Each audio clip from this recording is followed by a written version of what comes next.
True. Photo must have been taken when the balloon eye passed over the building. You're saying that was simply coincidence that you were photographed near the tower. I get it. I know how you operate now, Mr. Edgeworth. You'll insist that a coincidence is impossible until you get your way. When you say it like that, everything will inevitably go your way. How scary. You're wrong. Mr. Edgeworth isn't like that. Okay, calm down. He's only trying to provoke an emotional response. He intends to goad us into losing our focus in order to derail the topic at hand. Now, why do you think he would do that? Because he's a clown? No, I mean because he's trying to hide something, I guess. Exactly, okay? We must not let up on him. However, we must continue to keep our composure. Understand? Understood. Yep. So Simon, allow me as the assistant to ask you a question. When you passed by the Grand Tower at the precise moment, was it really just a coincidence? Yes. We could have just left things at that, but... For the sake of your assistance, I shall explain my reasoning for being there.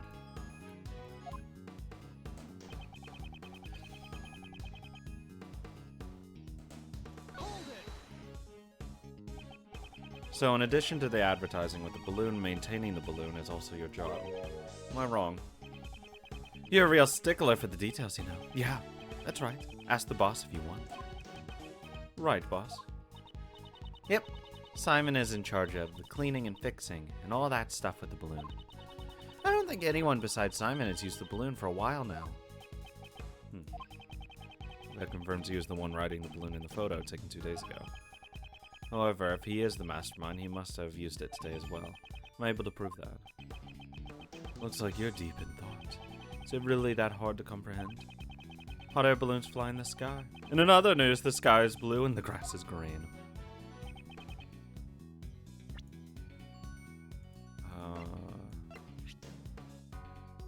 This is the hot air balloon.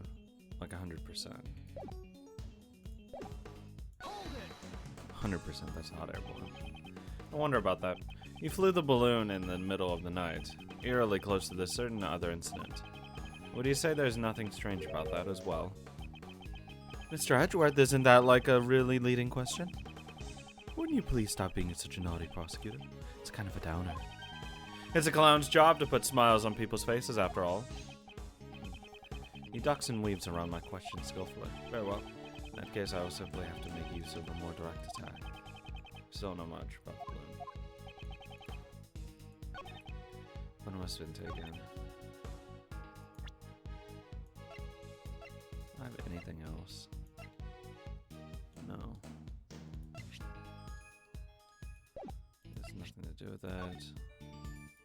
Grand Tower. Like, I really feel like this blue truck is. Like the balloon. Like, it just looks like it. This piece of evidence. Oh, okay. Mr. Edgeworth, why don't you take that back? I haven't said anything yet. You don't have to say anything after all. The look on your face tells me you're about to make an idiotic bluff. What's wrong with my face? He's one tough cookie. But, Miles, you'll be okay, right? I'll be fine, Mr. Shields. I won't give up here. I thought you'd say that. Uncle Ray believes in you. You're an Edgeworth, after all. I'm sure you'll reveal the whole truth for us. Indeed, I shall expose the truth. The whole truth, and nothing but the truth. I haven't actually pressed on this one, so maybe. Was the balloon launched from this tent? There's a nice big park near the Sunshine Coliseum. I always launch the balloon there. Let's see. In that case, how do you transport the balloon back to the park? Well, it's too heavy to carry by hand. It weighs several hundred pounds. And yet it can fly in the sky. Amazing, isn't it? I asked you how you transported it, not another. Now answer the question. Fuck. Oh, I can't even make some small talk. You're mean, Mr. Edgeworth. I used a truck. The balloon is loaded into the back of the truck. A truck? Yeah. Last time I took the truck and the balloon out was 2 days ago. I can't overlook that piece of testimony. Thank God. Look at me, thinking the first one didn't fucking matter, but this one does. What a shame.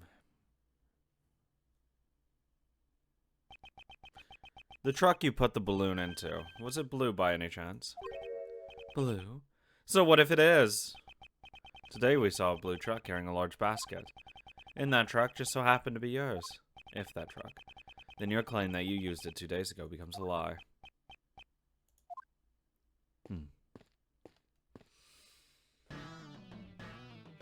Yeah!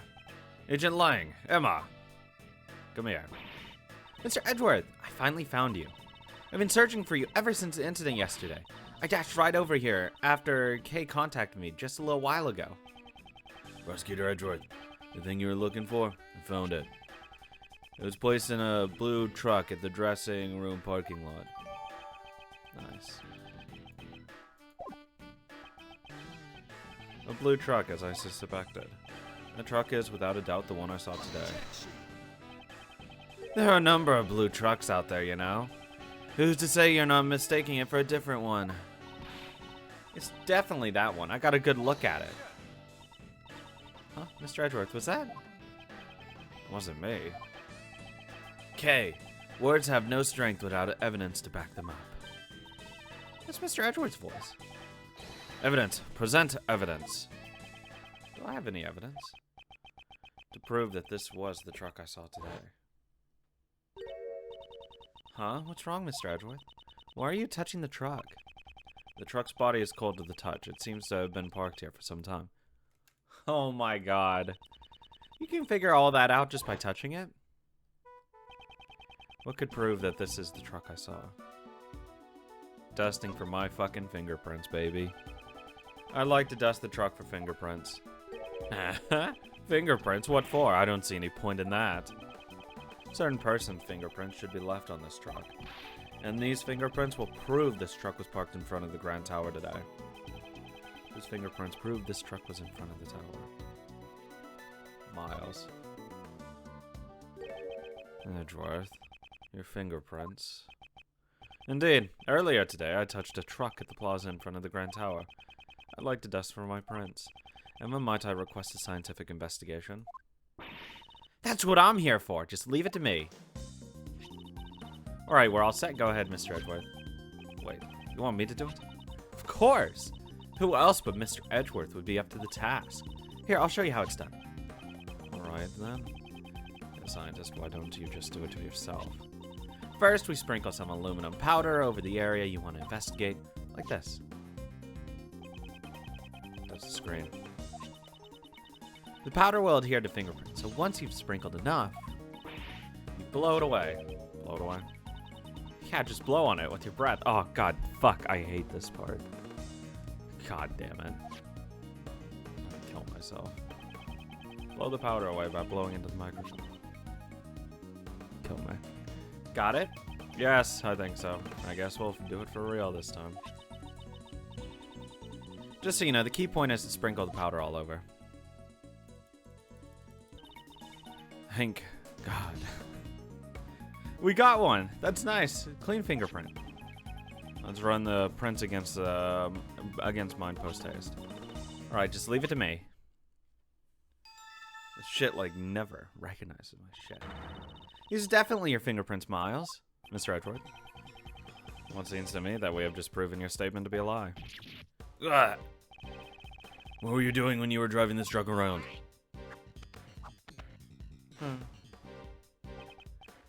Just taking it for a joyride? Kay was abducted 2 nights ago. Your balloon was sighted not far from the scene. Today there was another kidnapping in which a garbage truck was used. And once again, your truck was seen nearby. This all sounds like nothing more than a pure coincidence to me. It was a pure coincidence that you parked near 2 separate kidnappings. I doubt that. You're involved in both kidnappings, weren't you? Isn't it a bit rash to automatically assume that the 2 kidnappings were connected? And what if I had evidence to prove that the 2 crimes were performed by the same culprit? Oh, you're serious? I can't wait to hear this. What did Kay and John's kidnappings have in common? The sleep act. Sleeps. There you go. Sleepies. Kay was knocked out with a powerful sleeping drug, and a bottle of sleeping drugs was found lying in the place where John was confined. Contents of the bottle were a match with the drugs used on Kay. So that's all you've got, huh? And here I was getting my hopes up. So the same sleeping drugs were used. So what? Do you think that connects the 2 incidences? Surely you must realize it yourself. That doesn't prove a thing. It must be something. Evidence that proves he's connected to those cases. The police, prosecutors, and even you, Mr. Edgeworth. In the end, you're all the same. You make up evidence as you see fit, just as you can send some poor soul to prison. Isn't there someone like that here? A poor soul who was wrongly accused in the past? You're wrong. Who would do such a thing? Then show me the evidence. If you're going to accuse me of a crime, it's only natural. It's not yours. I can't seem to find any other threads linking him to the kidnappings. Now then, have you finally run out of ammo, Mr. Edgeworth? I still have preparations to make at the circus. So if you'll excuse me. Objection. Ah! Now, you two. No need to get so heated. And Simon, you're looking good in that clown makeup. Hey, what's your deal? Don't just butt in like that. Uncle Ray's not as good in a stiff environment. I mean, why so serious, right? Hey, Kay, how about a little trick? Alas, my moment has arrived. The great Kay Faraday presents a Simon impression. Objection! What? Why are you? Enough already! Psst. Hey, Miles, I'm buying you some time to get all your ducks in a row. There's probably a better way to stall for time than this, but whatevs. Whoa, nice one, Kay. I'm not so sure about this method either, but I have to find something that connects Simon to the case. I need to find it now.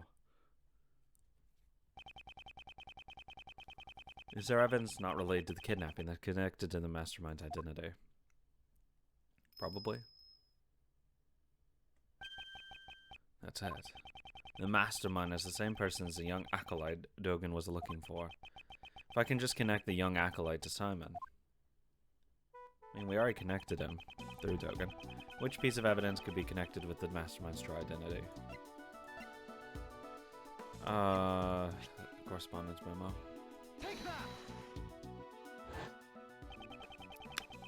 Slam them. Knightley and Dogen both communicated through a certain individual. I can't believe they're fucking... That blows my mind. Oh, then that somebody must be the mastermind behind the case. I can't believe it. I can't believe it. They just happen to be the kids, friends. He was like, crazy shit, dude. The mastermind played a role in the correspondence chest. And he got fucking Knightley killed. If I can prove that it was Simon, then. Because he fucking raw framed him. That's enough. I can't stomach any more of your sorry excuse for a performance. If you have no more objections, then I ask that you let me get back to preparing for the show. Thank you for the help, Mr. Shields. Though you may have taken it a bit too far. You sure look happy. I take it you found something? Look at me. I'm Simon. Simon's a clown. Is it funny? Funny clown. Okay, you can stop now. Stop, Kay. Stop being cute. Now then, Mr. Keyes, do you happen to like chess? That was a rather out of the blue question. But since you asked, I can't say that I dislike chess. The mastermind played correspondence chess with the Sirhan Dogen.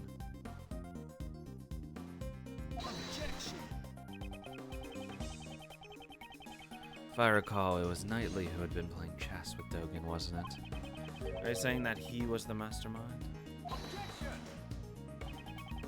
There was no way Knightley could have been the mastermind. The reason being, the mastermind had continued to work behind the scenes even after Knightley's death. That being the case, who could have written this letter? I believe someone acted as the middleman between Dogen and Knightley. So you're saying that you know. You think I'm the middleman. And just why would I have to go to all that trouble and to do something like that? It's likely to make it appear as if there was a connection between Knightley and Dogen. And as a result, Knightley was killed by Patricia Rowland. No way, are you saying it was all set up so that he would be killed by her? 100%.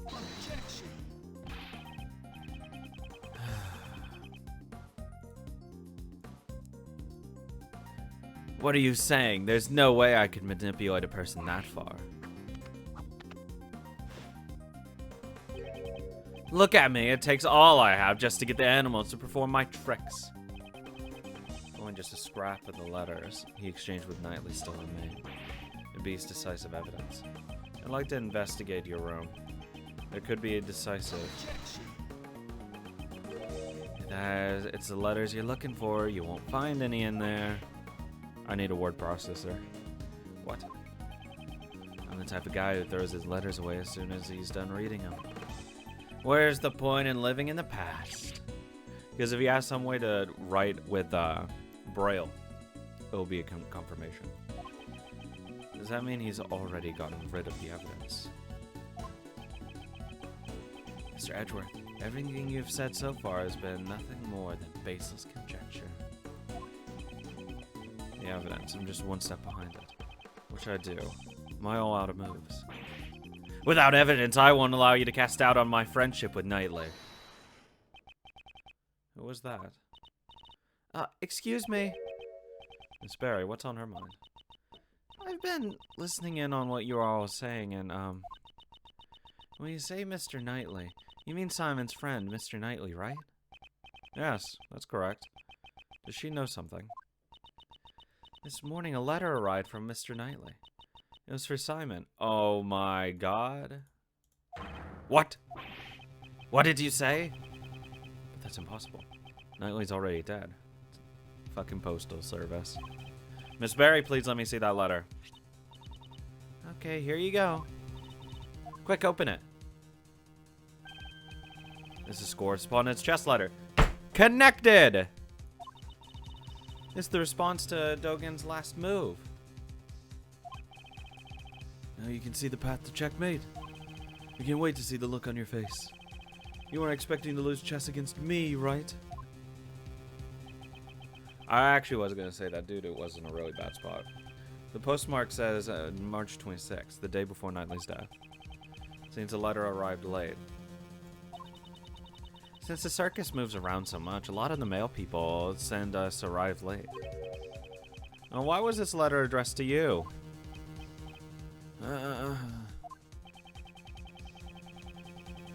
This is proof that you are the middleman between Dogen and Knightley. Normally, you would transcribe this letter into Braille before sending it to Dogen. And in doing so, you create a connection between him and Knightley. Damn it! Curse you, Knightley! Why must you continue to interfere? Simon, why? Wasn't Knightley your only friend? Nah, he fucking hated him. Ha! Don't be ridiculous. Because he probably blamed him. I stopped thinking of him as a friend 18 years ago. Like, when it's gonna be like, oh, their fucking dad issue, he probably fucking blamed him. 18 years ago. Would that have been the day of the IS-7? No, I'm pretty sure. Wait, which one was Gustavia's kid? Fuck. Whichever one that the kid's parent died. Probably had a grudge. And then that ruined the friendship. Thanks to Knightley, I nearly died that day in the snowstorm. While I was on my way to the contest venue where my father was awaiting, Knightley suddenly appeared. He held me down, tied me up my hands and feet with tears streaming down his face. He kept apologizing. My dad's too scared. I can't disobey him. Please forgive me. I'm sorry. Wow. Stop it, Horace. I promised my dad. I said I'd taste his desserts. If I'm not there, Dad will be in trouble. I'm gonna let everyone know my dad's desserts are the best in the world. After that, he locked us inside the car. It was so cold I could see my own breath. Before we knew it, the doors had frozen shut. Not even he could get them open. And then I lost my father. What? Your father? Horace Knightley was the son of the murderer who killed my father. What could this mean? His confession runs contrary to the information we have. The name of the victim in the IS-7 was Isaac Dover. Isaac Dover is my father's name. 18 years ago, my memories were muddled from the shock of my near-death experience. So it wasn't until later that I learned the truth. On that day, my father was murdered. The culprit of the IS-7 was a confectioner by the name of Dane Gustavia. Wait, fuck. I think I'm getting fucking confused now. There are no clues to where their whatever is got sons and shit. Oh fuck. It's like a fucking mix. So that was the name of Knightley's father. And Lola, scum of the earth, killed my father. Just the thought of him makes me sick. So you know who the culprit was all along? Huh, of course not. Had I known, I would have tipped off the police a long time ago. All I knew was that Knightley's father was trying to set up my own father. That's why I immediately knew that the one who died that day was my dad. Knightley had a hand in my father's murder, that traitor. He was the son of a killer. It's only natural that he ended up dead. It appears that you are a victim of a very serious misunderstanding. Misunderstanding? Just what are you talking about?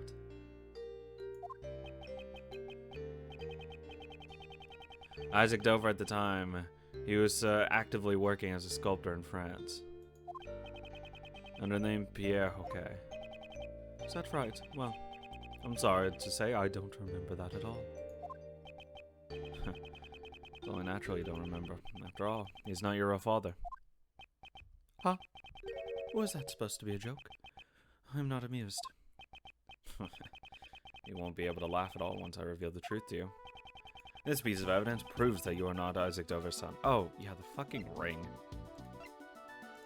Though to be fair, he said his memories were all fucked up, so he could have like been like, oh my god, his fucking dad probably planned on killing the other guy, but ended up getting like rope-a-doped. Holy shit. Yeah, Gustavia has the fucking taste issues. Yeah. Maybe? Fuck. God damn it, I don't... It was so fucking long ago. Which one had the taste issues? Oh my god. Either way, it's still this ring. I need to look. What's that? Isn't that Knightley's chessboard in his ring? Because I don't even know. I don't actually know whose kid's whose. Do I actually have Dover and what's his face? No, of course I fucking don't. Ugh. I don't remember who. I want you to take a good look at this ring's design. There are 2 letters inscribed in it. There's a C of Pierre Hoquet, used as his signature. 18 years ago, it was found lying near the body of Isaac Dover. Oh yeah, they said it was like, oh, it'll make its way back to its son, like his son. But I don't even know if they accurately got it back. That's the question. I don't know. Why would Knightley have my father's momentum with him? The police had found Isaac Dover's son and gave it to him. Isaac Dover's real son is Horace Knightley. What? But that means I'm the son of a killer. In other words, you are Dane Gustavia's son. Oh, that's a lie. After all, my father is. My memories are fucked.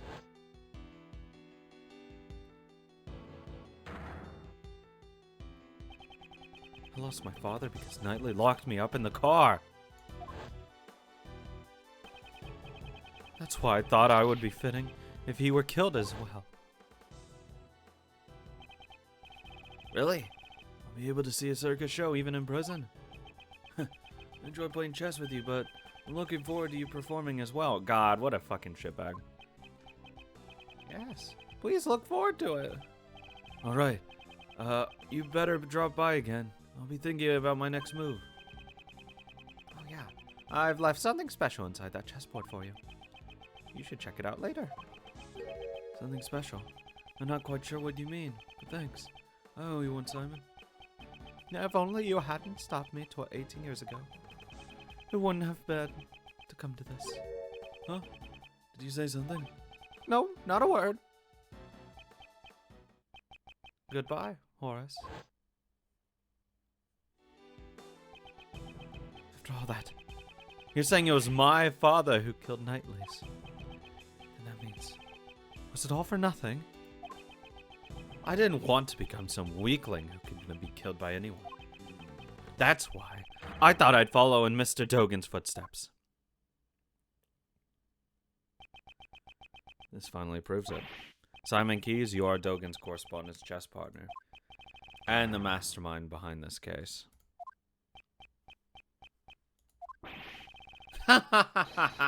That's right, it was me. I'm the mastermind behind it all. It's finally showing its true colors. As you all know, I witnessed the incident 12 years ago. President Huang's assassination. So the child who drew that picture was Simon Keyes. When I was found out, I was subjected to horrible interrogations over and over by that heartless Patricia. I'd spend the nights trembling in my bed, terrified of what the next day would bring. I'm sure you can understand what I'd wanted to sneak out of there, right? However, Blaze would have likely sent pursuers after you. Exactly. I was on the run from them every waking moment, 24 hours a day, 365 days a year. I couldn't even sleep at night. I'd jump at the slightest noise. And that's why I became a circus performer. Blaze DeBest was the chief prosecutor and Patricia Rowland was the warden of the prison. No ordinary person would be a match for those two, and there were no adults I could rely on. Furthermore, behind the scenes was the body double who had set those two in motion. Though he was a fake, I was up against the nation's president. Talk about utter despair, right? My only ally was Mr. Dogan. He saved my life after all. He actually helped me out, unlike Knightley. This story is true. It's ironic. Dogan, the fiendish assassin, was idolized by a child he saved. If I followed in his footsteps, I'd no longer have to worry about being eaten alive. That's right. Now it's my turn. My turn to devour those who would feed upon me. And I suppose he never thought to seek help from the police. He can't. No way, no way, no way. As long as Blaze was around, any evidence would be destroyed by him. Actually, didn't something like that almost happen today during Patricia's trial? And from the very beginning, that things would turn out like this. The evidence from Patricia Rowland's trial. So he's saying that he expected the evidence would be destroyed. I say. So that's why he kidnapped John. To force a guilty verdict, even if the absence of evidence. Who's to say, but in order to expose the crime to 12 years ago, there's no other choice. That's going to you. However, Blaze also attempted to kidnap John in order to manipulate the trial in his favor. Your methods are no different than those of the people you so despise. Gotta become what you hate. That's only if I were actually the kidnapper. But I would never do anything so evil. No way, no way, no way, no way. I just simply couldn't. Besides, Mr. Edgeworth, I'm actually quite thankful to the real criminals for giving me the opportunity to extract such sweet revenge. This dude is gone. This dude's mind has been fucking destroyed through years of paranoia and that fucking car scene. God. So you admitted your motive was revenge. Yeah, I admit it. So what? Sure, I held a grudge against those creeps. But it's not like I'm the one who actually killed them, you know? Truth be told, all I did was send them some letters. I let Jill in on Blaze's secrets and Blaze in on Jill's secrets. And then the two simply ended up trying to kill each other. You mean to say the murder was nothing more than a result of that? Well, I mean, if you give someone a gun and a note saying, go fucking kill this person, I mean, what do you think they're gonna do? Yep, just like the case of Cord Lake, it's way easier than trying to control wild animals. All I did was come up with a fake assassination plan for Knightley. So that was also part of his plan. In that case, then Rook's murder was also yours. Whoa! Don't try to pin that on me. Knightley killed him all on his own. Well, ended up creating the perfect opportunity for me. It's funny how things work out. You say such a thing. It was the same for Patricia Rowland. I made it look like there was a connection between Knightley and Dogen by using the correspondence chess match in the chisel on the chessboard. What? You mean to say that you were the one who prepared that chisel? That's right, I thought it would bring Dogen to mind. Quite thoughtful little gift, wouldn't you agree? And that was all it took to get Patricia to murder Knightley. Oh, that feeling that everyone around you is an enemy. I know it all too well. A tiny spark can set off an explosion of fear, resulting in horrific mutual destruction. All I did was watch the comedy of errors unfold from the audience, and you were my final pawn, Mr. Edgeworth. Pawn? Me? When you solved their cases, you brought both Blaze and Patricia to their ruin. And the weapon that delivered the coup de grace was your own logic. I didn't solve those cases for your sake. Oh, I know.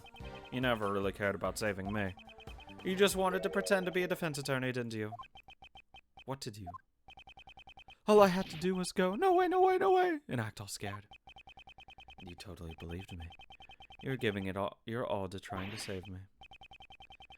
So even your arrest was just a ploy to make us use of my logic. To be fair, getting arrested wasn't part of the plan. When people began to suspect that the chisel I sent was the murder weapon. Honestly, I broke down in a cold sweat. I thought for sure it would be curtains for me. But then a turnabout of miraculous proportions. The genius prosecutor himself had come to my rescue. Well, doesn't it feel nice to be thanked by me, the one that you saved? You should be grateful. I gave you this chance to play the ace attorney. You're wrong. He wasn't pretending to be a defense attorney. Mr. Edgeworth is always serious about saving people. Even when the times when he saved me in the past.